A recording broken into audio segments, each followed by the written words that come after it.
The locals told him the forest was cursed. Now he finally understands why. A weary veteran and his loyal German shepherd moved to a quiet corner of Minneapolis, hoping winter's silence would heal old wounds. But the very first snowstorm changed everything. When his dog began growling at an abandoned truck, half buried in ice, he uncovered a trail of footprints leading into the dark. And at the end of that trail, a terrified child, a missing reporter, and a secret powerful men would kill to protect. Before we dive in, tell us where you're watching from. Drop your city, state, or country in the comments. We love seeing how far these stories travel. The city lay frozen beneath a pale Minneapolis dawn, the kind of cold that made even the quiet breathe slowly. Ethan Walker pushed open the door of his small, drafty rental on the edge of Cedar Riverside, the hinges groaning like they resented the winter as much as he did. At 45, Ethan carried himself with the tired confidence of a man who had lived through more winters than he cared to count. Externally composed, internally frayed. He was tall, with a rangy frame hardened by years of military conditioning, his shoulders slightly stooped, as if weighed down by memories he never voiced. His square jaw bore the shadow of a perpetual stubble, more out of neglect than style, and faint lines carved deep around his eyes suggested sleepless years. His brown hair, kept short out of habit, had threads of gray that caught the morning light like frost clinging to old branches. His expression was one of constant guardedness, alert, narrow-eyed, the look of someone who had learned painfully that danger rarely announced itself. Only one creature in the world could soften that vigilance, Ranger. The 5-year-old German shepherd trotted beside him now, fur a handsome mix of tan and deep saddle-black ears, erect tail swaying, with the steady rhythm of a creature born to work and serve. Ranger was muscular, but lean, with eyes the warm shade of amber honey eyes that always seemed to understand more than a dog should. Ethan had found him as a rescue pup during his final deployment, the last mission he never talked about. And since then, Ranger had been his shadow anchor and conscience. Every morning for the past 3 years, they walked the same route through the sleepy winter neighborhoods, part exercise, part ritual, part therapy. To Ethan, the repetition mattered. Predictability steadied him. In the Army, routine had kept him alive. In civilian life, it kept him sane. Today, though, something felt different. The cold bit harder. The air felt heavier. Or maybe it was just Ethan's mind restless after another night of fracturing sleep. He had dreamed again the dream he hated. A sandstorm of screams, a boy's face, a decision he could never undo.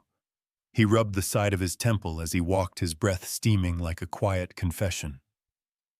"Easy, Ranger," he murmured. The dog had paused to sniff a cluster of frozen footprints on the sidewalk. 2 sets, one adult, one small, maybe a child's. The snow around them was unsettled, not yet crusted by time. Ethan frowned, but said nothing.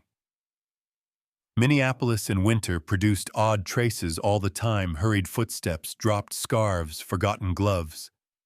Still, the tracks tugged at him with a small, nagging certainty something was off. The sun hid behind a curtain of gray clouds as they turned into an alley Ethan rarely used. He felt Ranger hesitate before he saw it, a shift in posture, muscles tightening beneath thick fur ears, pivoting forward with razor focus. Ranger's low growl vibrated through the cold air, quiet, but unmistakably serious. Ethan followed the dog's line of sight. 20 yards ahead, half buried beneath a fresh layer of snow, sat a silver pickup truck. It wasn't in a parking space. It was angled awkwardly, nose nearly touching the brick wall of an abandoned bakery. The driver's door hung half open like a broken jaw. Ethan felt his pulse thrum. It wasn't the first time he had seen a vehicle left behind in harsh weather, but this one felt wrong. Abandoned cars didn't usually radiate the kind of tension he felt now, as if the alley itself was holding its breath. He scanned the surroundings automatically, the soldier in him returning with uncomfortable ease vantage points, shadow pockets, escape routes. Still quiet, still empty, too empty. Ranger let out another warning growl, deeper this time, hackles lifting slightly. Ethan knelt beside him, placing a steadying hand on the dog's neck. "Show me," he whispered. Ranger moved forward with careful, deliberate steps. Ethan followed his boots, crunching through the snow in a muted rhythm. Every instinct in his body flared, not with fear, but recognition. He had walked into scenes like this before, oceans away, where the air smelled of metal and dust and dread. The Minnesota winter smelled cleaner, but the feeling was the same. When they reached the truck, Ethan leaned close enough to peer inside. The interior was a mess: scattered papers, an overturned thermos, an open glove compartment. But what made him stiffen was the child's backpack lying on the passenger seat. Bright blue, a stitched patch of a smiling cartoon rocket. One strap was torn as if yanked. Ethan's breath stilled. Ranger sniffed intensely at the snow near the open door, circling twice before stopping at a long, dragged-looking groove leading deeper into the alley. It ended near a dumpster, where the snow was disturbed, smudged by something or someone being moved. Ethan's gut clenched. Years ago on deployment, a small hesitation at a similar scene had cost lives. Since then, hesitation was something he tried to kill inside himself, though it often found ways to resurrect. He looked around again. No fresh footprints. No voices. No sign of struggle except the quiet, eerie aftermath. He reached into the truck, carefully lifting the backpack. It was light, too light. Inside he found only a child's mitten and a crumpled homework sheet bearing the name Lily Carter. A simple, innocent name that already felt too heavy in his hands. Ranger nudged his leg urgently. Ethan followed the dog's gaze to the end of the alley, where the footprints, two distinct sets, continued toward the frozen Mississippi River. He felt the familiar shift inside him, the tightening of resolve, the cold settling of purpose. It wasn't a conscious decision. It wasn't heroic impulse. It was instinct, trained, hardwired, woven into scars. Someone was missing. Someone small. Someone who had needed help hours ago. Ethan had never been good at walking away. Ranger nudged him again, almost impatient. Ethan's jaw tightened as he adjusted the backpack strap over his shoulder.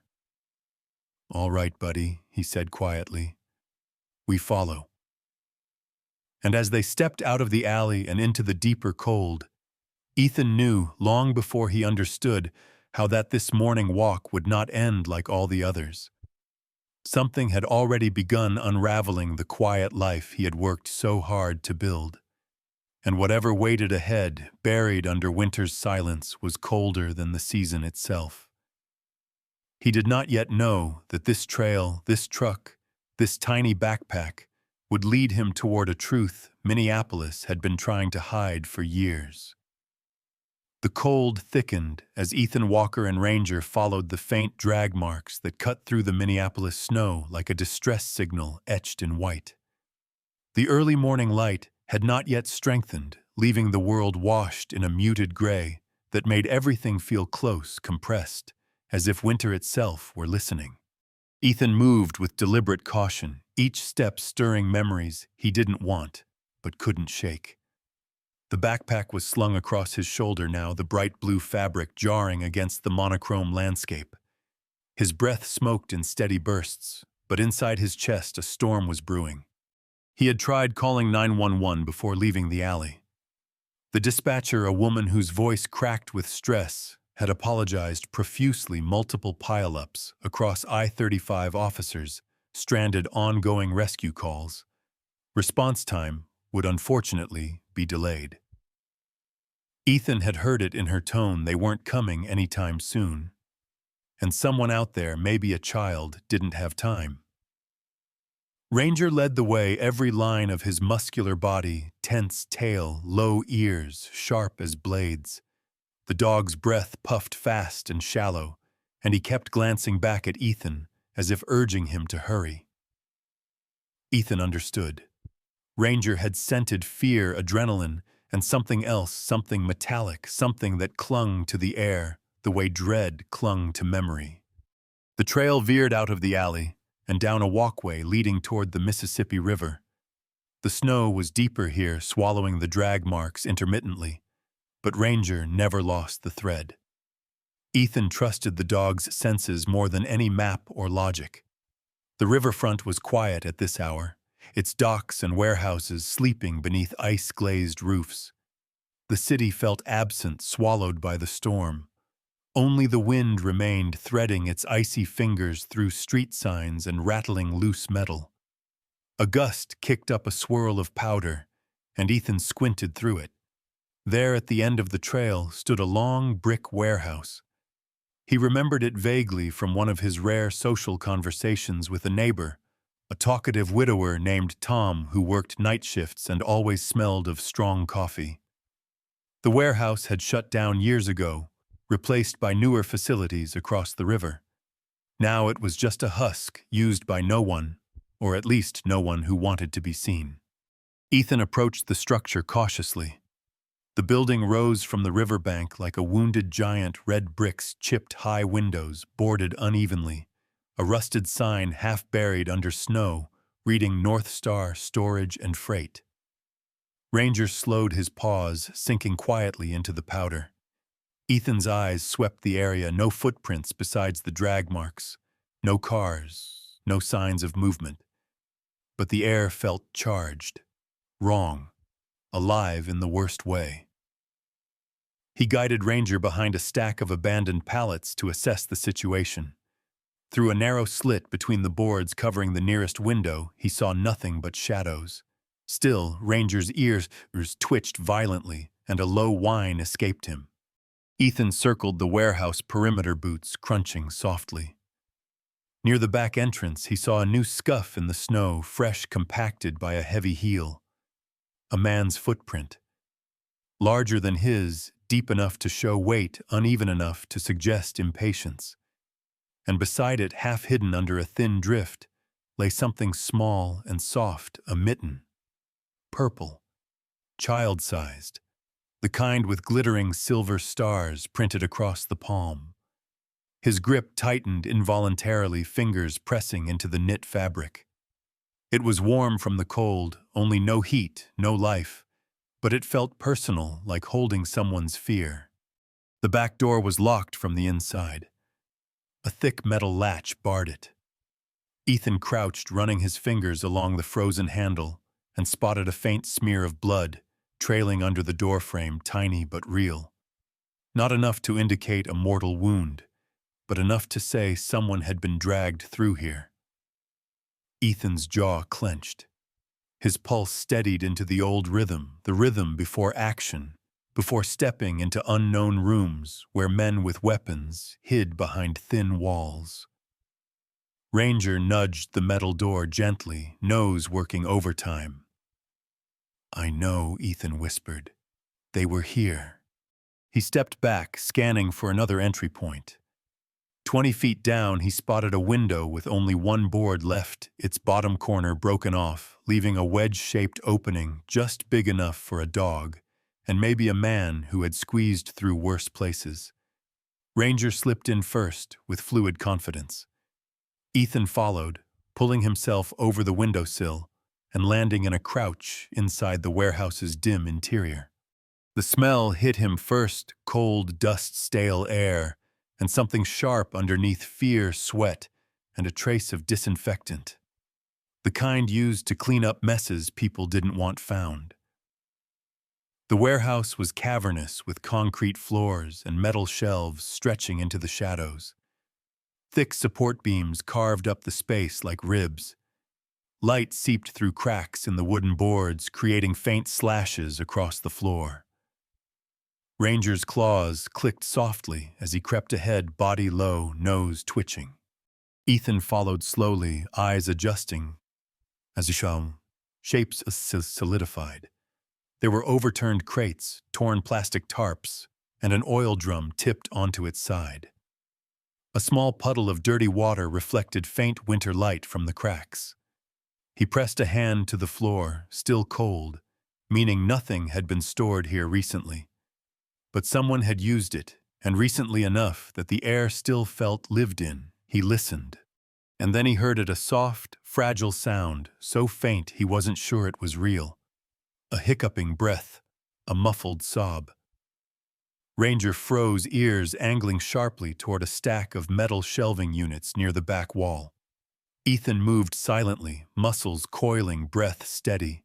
As he approached, the sound grew clearer, a child trying not to cry. He rounded the shelving unit and stopped. Behind several stacked crates was a girl, small and pale, maybe 9 years old. She had long brown hair tangled into knots, strands sticking to her cheeks, and wide hazel eyes that shimmered with terror. Her face was smudged with dirt, and she wore only a thin winter jacket that looked insufficient for the brutal cold outside. One knee of her jeans was torn, revealing a shallow but bloody scrape. Her lip was trembling. She recoiled when she saw Ethan, a tall man with a hardened face emerging from shadows, and pressed herself back against the wall. Ranger, sensing her fear, immediately lowered himself, belly flat to the floor, ears, soft tail, giving a slow, reassuring wag. The dog's gentle posture contrasted starkly with his usual alert intensity, and the girl's eyes flicked to him with a trace of instinctive trust. Ethan raised both hands, palms open. "It's okay," he murmured, his voice lower and softer than it had been in months. "I'm not here to hurt you." The girl blinked rapidly, her breath hitching. "What's your name?" he asked gently. She hesitated long enough that Ethan wondered if she would answer. Then, in a voice cracked by cold and fear, she whispered, "Louis." Ethan nodded, keeping his movements slow. "I'm Ethan," he said. "This is Ranger. We found your backpack in the truck. Are you hurt?" She shook her head quickly, though her shoulders trembled. "My dad," she whispered, her voice breaking. "They took him. They said—" She didn't finish. She covered her face with her hands, sobs finally bursting out after holding them back too long. Ethan knelt beside her without touching her, giving space but offering presence. Lily's fear hit him like the force of a memory he'd spent years avoiding, the helplessness of innocence caught in violence, the weight of responsibility falling on him again. Ranger inched closer and gently nudged Lily's knee with his nose. The girl lowered her hands, staring at the dog before placing her small fingers hesitantly on his fur. Ranger stayed perfectly still, breathing slow and warm. Ethan let out a breath he didn't know he'd been holding. "We're going to get you out of here," he said. "You're safe now." But even as he said it, he scanned the shadows with a soldier's awareness. Someone had left Lily here. Someone dangerous.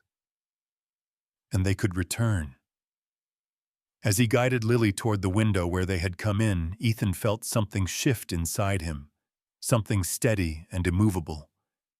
Whoever had taken Lily's father had made a mistake. They had left behind his daughter. And that meant Ethan Walker was now involved in a way he couldn't walk away from. The snowstorm outside had begun to howl, beating against the warehouse walls like warning fists. Ethan lifted Lily through the window first, then Ranger, then climbed out himself. "We're going," he said, securing the backpack across his shoulder. And as they disappeared into the white curtain of snow, Ethan knew that this was no longer an investigation. It was a rescue. The wind outside the warehouse screamed against the broken boards as Ethan Walker tightened his grip on Lily Carter's trembling shoulder. The cold inside the building felt almost sentient now, a creeping presence that slithered between steel beams and broken crates. Ranger stood guard beside them, his large frame tense breath, puffing in warm bursts that fogged the icy air. Ethan's pulse was steady, but inside his chest something shifted, a sense of responsibility settling like new armor. The girl was shivering uncontrollably, her thin jacket offering little protection against a Minnesota winter. He shrugged off his heavy military coat, a thick olive-green relic from a past he tried to bury, and wrapped it around her small form. The coat dwarfed her, swallowing her tiny shoulders, but she clutched it as if it were the only thing tethering her to safety. "Stay close," Ethan murmured, voice low and calm. Lily nodded, though her teeth chattered. She was pale, far paler than a child should ever be, her hazel eyes glassy with exhaustion and terror. Dirt streaked across her cheeks, clinging to tear tracks. Her breath came in short, uneven bursts, like she was forcing herself not to fall apart. Ethan crouched to secure a makeshift bandage around the scrape on her knee, using a clean strip torn from the inside lining of his coat. His hands were steady, practiced, though his mind was anything but. Memories flickered scenes of dusty streets, wounded civilians, men shouting for help while nightfall closed in. He blinked them away. Lily needed him now, not the soldier he used to be. "My dad tried to fight them," Lily whispered suddenly, voice cracking as if the words hurt. "He told me to run, and I did, but I heard him yell, then nothing." Ethan studied her closely. Lily Carter was small, barely reaching his waist, with a softness to her features that spoke of a sheltered childhood. The freckles scattered across her nose were the kind children earned from summers outside, not the kind molded by fear. Her long brown hair, tangled and frayed, framed a face too young to carry the weight of trauma. Yet there was something determined in the way she straightened her tiny shoulders, something stubborn in the way she kept her chin lifted despite everything. Ethan recognized that kind of resilience. Life had a cruel way of planting it early. "We'll find him," Ethan said, more promise than prediction. Lily's fingers twisted the fabric of his coat. "Those men," she whispered, "they said my dad knew too much. About them. About things they were doing. Bad things." I didn't understand. Ethan's eyes narrowed. Investigative reporters didn't get kidnapped at random. Someone wanted Lily's father silenced, and if they realized his daughter had escaped, they would come back. Ranger gave a low warning rumble deep in his chest. Ethan turned sharply. The dog was focused on the far end of the warehouse, ears pricked forward, tail stiff like an arrow. Something or someone was nearby. "Time to move," Ethan said. He lifted Lily into his arms, surprised by how feather-light she felt, and Ranger trotted beside him as they made their way to the narrow window they had climbed through earlier. Snow blew in through the cracked wood, swirling like white smoke. Ethan boosted Lily out first, her small hands gripping the frame as she squeezed through. Ranger followed, landing in the snow with a soft whomp. Ethan hauled himself out, last boots sinking deep into the drift. A fresh gust of wind slapped his face, stinging his skin. The world outside was a white blur. Snowflakes whipped sideways across the riverfront, thick and merciless. Lily pressed close to him, fingers clutching the sleeve of his sweater. Ranger stood just ahead, body taut, nose lifted into the wind. "Which way?" Lily asked, voice trembling. Ethan scanned the riverbank. The warehouse was one of many old structures lining the frozen Mississippi, their brick walls half buried in snowdrifts. Behind them, a long row of abandoned buildings created a maze of shadows and blind corners. Ranger gave a sharp bark and darted toward a narrow corridor between two warehouses. Ethan trusted the dog's instincts without question. He led Lily along the tight passageway, moving quietly, stepping around broken pallets and icy puddles. Halfway through, Ranger halted near a metal dumpster, nose glued to the ground. Ethan crouched beside him, and saw it new footprints deeper than theirs pressed hard into the snow. Heavy boots, wide gait, fresh edges. Someone had been here minutes ago, maybe even seconds. He peered around the corner. Nothing but swirling white. Lily tugged his sleeve. "Is it them, possibly?" Ethan said. "But they're not going to find you again." The conviction in his voice surprised even him. The snow intensified, making visibility nearly impossible. But the storm was also a shield. It would hide them just as well as it hid their enemies. They pushed forward, following a path that led away from the river and toward the neighborhood beyond the warehouse district. After a few blocks, they reached a chain-link fence, half collapsed under the weight of snow. Ethan lifted it just enough for Lily to crawl under his boots, crunching as he followed. Ranger shook snow from his thick coat ears, swiveling constantly. "We can't stay outside," Ethan muttered. Then ahead, a faint glow shone through the white haze. A row of small houses, rented properties, worn but alive, stood along a residential street. Most windows were dark, but one porch light flickered behind a curtain of snow like a beacon. Ethan approached cautiously. The house belonged to Mrs. Ada Thompson, a retired postal worker who lived alone. She was around 70, short and round, with silver hair, usually tied in a neat bun, Mrs. Ada had a face like warm bread, soft, welcoming, but strong in ways forged through decades of raising children and surviving heartbreak. Her late husband had been a firefighter killed in a winter collapse 20 years earlier, a loss that turned her kindness into something fierce and protective. Ethan had spoken to her only a handful of times, but she always addressed Ranger first, claiming dogs told the truth quicker than humans. He knocked on her door, quick but firm. The porch light flickered again, then the door creaked open. Mrs. Ada appeared wrapped in a thick navy cardigan and wool slippers, her brown skin warm despite the cold, her sharp black eyes widening when she saw them. "Lord have mercy, Ethan Walker," she breathed. "You look like a man carrying the whole world on his back." And her eyes moved to Lily, then softened instantly. "Oh, sweet child." She stepped aside before Ethan even asked. "Get in, get warm." The small living room smelled of cinnamon and old books. A ceramic heater hummed softly in the corner. Lily clung to Ethan's coat, dwarfed by the cozy room. Mrs. Ada hurried to fetch blankets, moving with surprising speed for her age. "What happened?" she asked, her voice steady but lined with concern. Ethan shook his head slightly. "Can't explain everything yet," he said quietly. "But she's in danger, real danger." Mrs. Ada studied him, her perceptive gaze sweeping over his tense posture. His guarded eyes, the way Ranger positioned himself between Lily and the door like a sentinel. She nodded once, decisively. "Then you're staying here until this storm stops. And the girl, she will be safe under my roof." Lily looked up at Ethan, who was still simmering beneath her fragile composure. Ethan leaned down. "You'll be okay here for a bit," he said softly.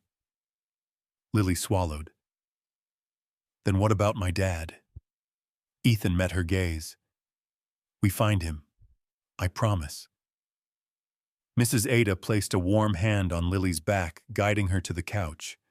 Ranger lay nearby, keeping watch. Ethan stepped towards the window, staring out at the white void swallowing the street. Somewhere out there in the storm, men were hunting. He could feel it in the air. But they had made one critical mistake. They had left Lily alive. And Ethan Walker was not done with them yet. This chapter ends with Ethan finding shelter for Lily and preparing for the hunt ahead.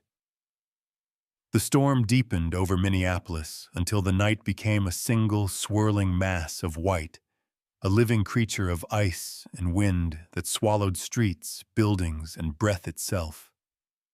Snow fell in thick sheets, muting the world into a strange hush, where even fear sounded distant.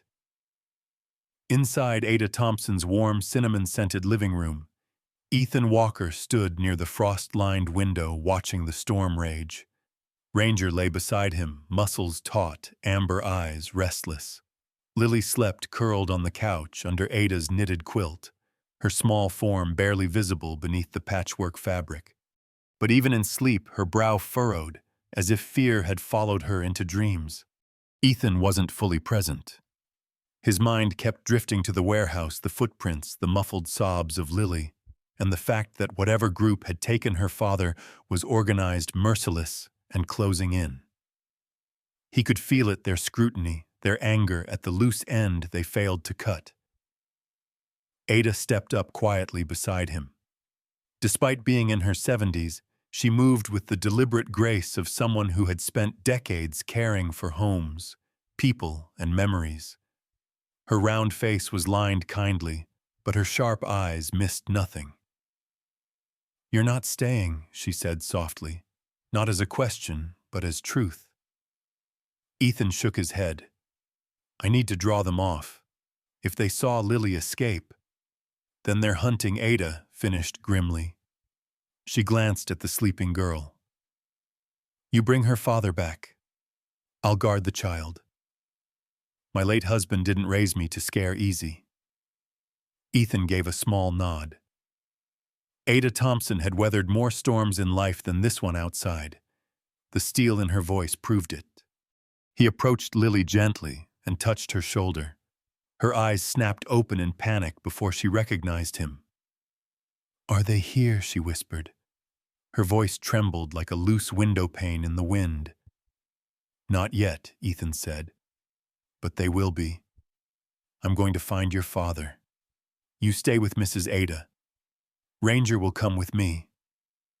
Lily sat up, small fists gripping the collar of Ethan's coat. "Don't leave me," she pleaded. Her hazel eyes shimmered with fear. Ethan knelt so they were eye level. "I won't ever be far, and I'll bring him back to you. That's a promise." He didn't make promises lightly. Lily nodded, though her chin quivered. Ada wrapped her arms around the girl from behind, offering the steady warmth of someone who had soothed many frightened children before. "Go," Ada urged Ethan. Ethan opened the door into the storm wind, lashing his face like needles. Ranger dashed out first, shaking off snow. He paused only to look back at Ethan with a focused intensity that meant he understood exactly what they were walking into. Ethan pulled up the hood of his thick sweater. He had left his coat with Lily and stepped into the night. Snow swallowed their footprints almost as quickly as they appeared, the storm working in their favor for once. They moved quickly through the quiet residential street, avoiding street lamps where possible. Ethan's breath formed thick clouds that immediately vanished into the white void. 2 blocks from Ada's house, Ranger stopped abruptly. His body stiffened, ears pitched forward like twin antennas. Ethan crouched, following the dog's gaze. Through the screaming snow, shapes moved, dark, heavy silhouettes wearing winter gear. As they approached, the storm revealed flashes of details: the reflective strip on a parka, the round barrel of a rifle slung low, the hunched posture of men who knew how to hunt in any conditions. Ethan flattened himself behind a snowbank, Ranger beside him. The figures were 3 men. Their steps were purposeful, spaced evenly, moving in a sweeping formation through the neighborhood. They were searching, and they weren't alone. Ranger suddenly turned his head to the left, alert to another sound. Soft crunches controlled steps. A second pair of figures approached from the opposite side of the block. 2 groups, a pincer formation. They were tightening a net. The hair on Ethan's arms rose despite the cold. If they found Ada's house, Lily would be trapped. Ethan scanned the snow-covered street and made his decision instantly. He picked up a handful of pebbles buried beneath a drift and flicked them toward a metal trash bin 30 yards away. The sharp clatter echoed unnaturally loud in the snowy silence. The hunting groups reacted immediately, shifting formation, angling toward the sound. Ethan whispered, "Now," and Ranger shot forward. They moved downhill through a narrow alley filled with abandoned recycling bins and iced-over bike racks. Ethan kept his steps light, pressing into the snow instead of stomping, minimizing noise. Ranger led him to an old intersection, where a half-demolished apartment complex sprawled like a wounded skeleton of concrete and steel. The place had once been a 3-story building with faded yellow siding. Now only the ground floor remained a maze of exposed beams and half-broken walls. Wind howled through metal rods like a mournful flute. Ethan slipped inside the ruin, crouching low. Ranger paced silently, his paws soundless on the snow-dusted concrete. From outside, the hunters approached. Ethan peeked through a broken window frame. More men now. 6, at least, maybe 7, too well coordinated to be random criminals. These were professionals. One of the men spoke into a radio device strapped to his shoulder. He was tall, lean, with sharp cheekbones that caught flashes of streetlight when he turned. Early 30s, rough stubble, harsh eyes. His name, Ethan would learn later, was Derek Holt, a former private security contractor, with a reputation for violence disguised as professionalism. Holt's dark beard was neatly trimmed and a thin scar carved a pale slash down his right jawline, the remnants of a knife fight from years ago, an unresolved grudge that hardened him even further. His voice carried over the storm. "The girl's close. We found her tracks behind the warehouse. The man with her is military. Keep your guard up. They'll try to circle back." Ethan studied Holt's posture, shoulders slightly forward, dominant hand twitching near his weapon, scanning in tight arcs. This was a man who enjoyed the hunt. He also spotted a bulky figure to Holt's left, a man who seemed younger but more brutish.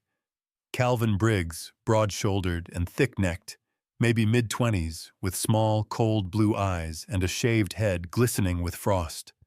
His bulky winter coat barely hid his hulking frame. Calvin walked with a slight limp old injury, maybe a fall or fragment wound, but it didn't slow him down much.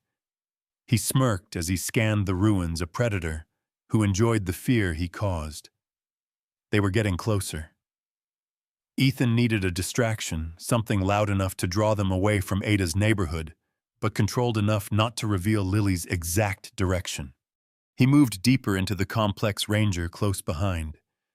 In what had once been a boiler room, Ethan spotted a rusted metal door barely hanging by its hinges. He pushed it gently, testing. It screeched, loudly. A grin tugged at the corner of his mouth. "Perfect," he whispered. He looped a discarded extension cord around a pipe, then hooked the frayed end to the door so it would tug the moment anything pulled on the other soundtone. Then he picked up a loose concrete chunk and threw it against the far wall. The clatter ricocheted like gunfire. The hunters reacted instantly. Holt raised his hand, signaling his men. Movement inside boots thundered toward the sound. Ethan motioned to Ranger, and they slipped out the opposite side, leaving the door trap primed. He scaled a short wall, his breath sharp in his chest. Ranger leaped after him with effortless grace. As they reached the back exit, a sudden metallic shriek echoed behind them. The rusted door had been yanked, and the hinge screamed like a demon. Shouting followed. Holt's men poured into the wrong section of the building. Ethan and Ranger darted through a narrow alley, snow whipping their faces, lungs burning with cold. They reached an old playground half buried under snowdrifts, swings frozen solid slide coated in ice. Ranger stopped, ears rotating back. Footsteps again. Closer. Ethan spotted a cluster of thick bushes weighed down by snow near a chain-link fence. He dove into them, Ranger following without hesitation. The world shrank to a cocoon of branches. Just beyond, two figures trudged past, cursing the storm. Calvin Briggs was one of them. He sniffed the air, squinting. Holt says the guy's gonna try to double back, he muttered. Hell, I'd do the same. The other man shrugged, shivering. He was thin and jittery, maybe early 20s, with sharp features and a pock-marked complexion. Mason Lee, a low-level recruit with a nervous energy, shuffled uneasily. You think the girl saw our faces? Mason asked. Calvin smirked. If she did, she won't be talking to anyone. Ethan's jaw tightened. Ranger pressed against his leg, sensing the tension. When the men finally moved out of sight, Ethan exhaled slowly. He rose from the bushes and moved back toward the direction of the warehouse district. He couldn't fight them all head-on, not yet. He needed information leverage, something to turn the hunt. They moved quietly through alleys and loading docks until they reached the rear of a shuttered convenience store. A flickering light above the service door cast a trembling glow across the snow. Ranger sniffed at a set of fresh tire tracks. Ethan knelt. Heavy vehicle. Dual rear wheels. Probably a cargo van, the kind used to transport someone unwilling. His heart clenched. Lily's father might have been moved recently. They followed the tracks across 2 blocks until they reached an underpass. Ethan pressed his hand to the snow, still warm from engine heat. They were close, but not close enough to strike blindly. Ranger whined softly, urging him forward, but Ethan shook his head. Not yet, boy. We need a plan. Above them, the storm roared, filling the night with white fury. Ethan straightened, scanning the darkness with hardened resolve. They would not outrun this hunt forever. They had to end it. And the only way to end it was to find Lily's father and expose whatever these men were hiding. As the snow thickened around them, Ethan and Ranger moved deeper into the storm shadows swallowed by winter's roar. This chapter ends as Ethan commits fully to rescuing Lily's father and dismantling the hunt once and for all. The storm eased by dawn, though the sky over Minneapolis still hung heavy with gray clouds, a bruised ceiling that promised more cold to come.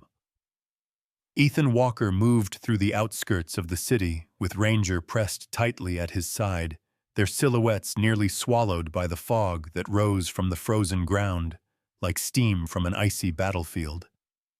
The industrial district lay ahead, a sprawl of abandoned factories and rusted machinery. Lily's thin, trembling voice still echoed in his mind. They took him to an old plant with broken towers. I think it used to make engine parts. This part of the city was forgotten, left to decay after shifting economies and hard winters. For men like Derek Holt and his crew, it was the perfect place to hide a captive. The building rose before them, a massive steel structure with shattered windows and a collapsed loading dock. Faded letters that once spelled Northwind Engine Manufacturing were now nothing more than ghostly outlines on the metal siding. Ethan paused in the shadows, scanning the perimeter. Ranger's ears flicked forward, his stance rigid, breath sharp. Ethan recognized that posture. Ranger was reading the wind, deciphering scents of sweat tension and movement. 3, maybe 4 outside, Ethan whispered. Ranger gave a soft grunt of confirmation. The dog's amber eyes glowed with a predatory intelligence that came alive only in moments like these. Ethan took stock of the exterior, a chain-link fence half-torn, 2 watch posts fashioned out of old barrels and footprints trailing from a side door large enough for industrial equipment. The footprints were heavy and deep, men carrying weight or moving in haste. A large figure emerged near the west entrance, pacing slowly. The man dragged on a cigarette, exhaling smoke that curled gray in the cold. His name would later be known as Jonas McCrae, a mid-40s enforcer with a build like a brick wall, thick neck, broad shoulders, and arms covered in faded prison tattoos.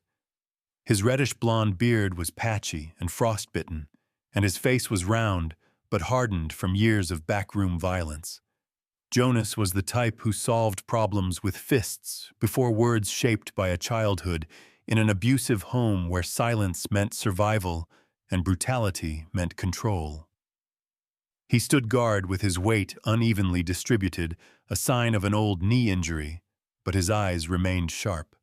Ethan retreated slightly behind a cluster of pipes, turned to Ranger, and tapped the dog's shoulder twice. Ranger lowered into a perfect crouch, every muscle coiled. Ethan whispered the command, "Distract."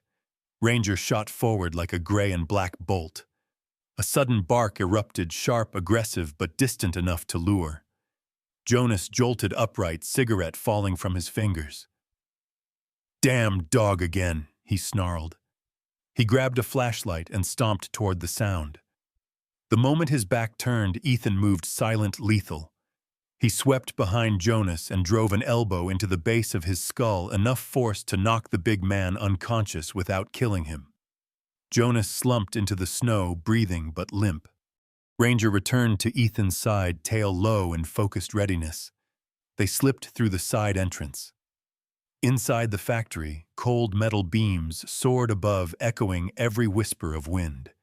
Rows of rusted machines created labyrinthine corridors. Ethan's boots tread carefully on a thin layer of dust and ice. Ranger sniffed the floor, following scents only he could decipher: fear, blood oil, and something distinctly human. A muffled groan echoed from deeper within the plant. Ethan froze. Another guard sat on a stool near an old assembly line, a young man, maybe 19, wearing a threadbare winter coat too large for him. His name was Logan Pierce, a kid with freckles across his nose, curly blonde hair peeking from beneath a beanie, and eyes that held none of the cruelty of Holt's other men. Logan shifted nervously, twirling a pocket knife in his fingers. He wasn't built for this, Ethan realized. Probably dragged into it with promises of money. Fear radiated off him like steam. Ethan approached from his blind side. Logan heard the faint crunch, turned eyes widening. Before he could shout, Ethan pressed him against a crate, one gloved hand covering the kid's mouth. "Don't make a sound," Ethan whispered. Logan's entire body shook. Ethan saw the desperation there. This boy didn't want to fight. "Where is the man they brought in?" The kid swallowed hard beneath Ethan's hand, then nodded toward a stairwell. Ethan eased his grip. Logan whispered, voice cracking, "Basement. Second room. Holt's down there." Ranger stepped forward, growling just enough to make the boy freeze. Ethan tied Logan's wrists behind him with industrial cord from a nearby spool, not harming him, but ensuring he couldn't intervene. They descended the stairwell. The air grew colder, denser, carrying the scent of rust and damp concrete. A faint light flickered at the end of a hallway lined with storage rooms. Ranger's low growl vibrated through the corridor. Ethan peered into the first room, empty, except for newspapers and broken equipment. The second room's door was shut. A harsh voice murmured inside Derek Holt. Ethan recognized the cadence of command, the predatory confidence. He positioned himself beside the door, steadying his breath. Ranger crouched, ready to strike. Ethan kicked the door in with precision, wood splintering. Inside, a single bulb cast a sickly glow on the scene. Lily's father, Thomas Carter, sat tied to a metal chair, his face bloodied, lip split, one eye swollen shut. He was a man in his late 30s with sandy brown hair matted with sweat and dried blood. His jaw, normally clean-shaven for broadcast interviews, now bore rough stubble. His frame was lean, the build of someone who spent more time writing and interviewing than fighting, but his eyes, deep green and still fiercely alert, held a stubborn fire that hadn't dimmed. Derek Holt spun around. His gaunt face twisted into shock before condensing into cold hatred. "You!" he spat. Ethan fired first, not at Derek, but at the metal pipe overhead. The bullet ricocheted, disorienting Holt long enough for Ranger to leap. The German Shepherd slammed into Holt's chest, knocking him into a work table. Ethan lunged, grabbing Holt's wrist just as he reached for his holster. They struggled, bodies hitting metal cabinets. Holt was fast, vicious, trained, but Ethan was stronger, fueled by purpose and ghosts that demanded redemption. With a wrenching twist, Ethan slammed Holt's arm against the table edge. The gun clattered away. Ranger growled dangerously, placing his weight on Holt's chest. Ethan pressed his forearm against Holt's throat. "Where's the evidence?" Ethan snarled. Holt spat blood. "Carter has it. Not that it will matter." Ethan tightened his hold. "It matters now." Thomas Carter managed a strained whisper. "Pocket. Coat pocket." Ethan released Holt and hurried to Thomas, cutting the ropes with a utility blade he carried. Thomas winced, but met Ethan's gaze with gratitude and urgency. From his coat, he pulled a small micro SD card sealed in a waterproof pouch. "This exposes everything. The bribes, the trafficking, the officials." He coughed, hard breath, shuddering.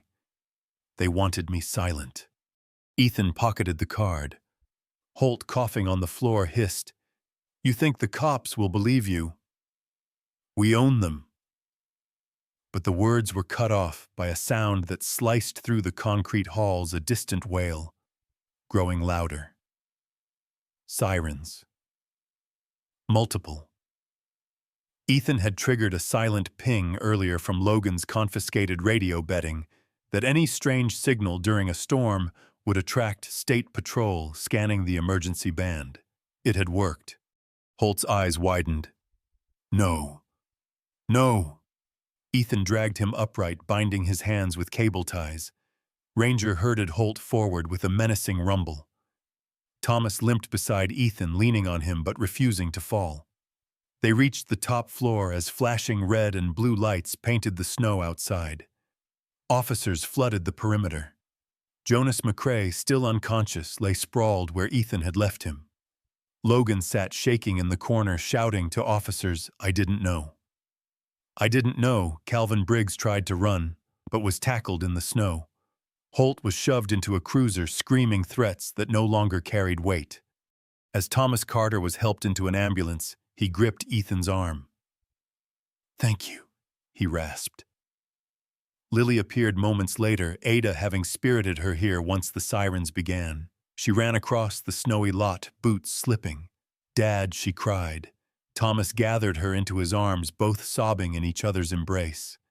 Ethan stepped back, Ranger leaning against his leg. Exhaustion hit him like a collapsing wall, but relief warmed his chest. Snow drifted softly around them as police lights pulsed across the frozen landscape. Winter's darkness had been pierced, and Ethan Walker, haunted, tired but unbroken, finally saw something like dawn inside himself. This chapter ends with the rescue of Lily's father, the arrest of the criminals, and the truth finally brought to light in the winter storm. In moments like this, when winter seems endless and the world feels unbearably heavy, we're reminded of a truth as old as time itself, that miracles often arrive quietly in the form of courage, compassion, or the unexpected kindness of a stranger. Ethan, Lily, Ranger, and Thomas did not survive because they were fearless. They survived because in their darkest hour, they chose to protect one another, to stand for what was right, and to believe that light still existed beyond the storm. Some people call it chance. Others call it strength. But many of us know deep in our hearts that it is the gentle hand of God guiding us through the coldest nights. And just like in Ethan's story, God's grace can appear in our daily lives in moments we do not expect, in a helping hand, a loyal friend, a path opening when all seemed lost, or a whisper of hope when we're ready to give up. May this story remind you that you are never truly alone, and that even in your own winter seasons, God is working quietly behind the scenes, preparing a thaw, a sunrise, a miracle just for you. If this message touched your heart, we invite you to share your thoughts in the comments. Your voice might be the encouragement someone else needs today. And if you wish to hear more stories of faith, hope, and ordinary people discovering extraordinary strength, please consider liking this video, subscribing to our channel, and sharing it with someone who could use a little warmth. May God bless you, protect your loved ones, and guide you through every storm you face. And wherever you are watching from, may His light find you even on the coldest nights.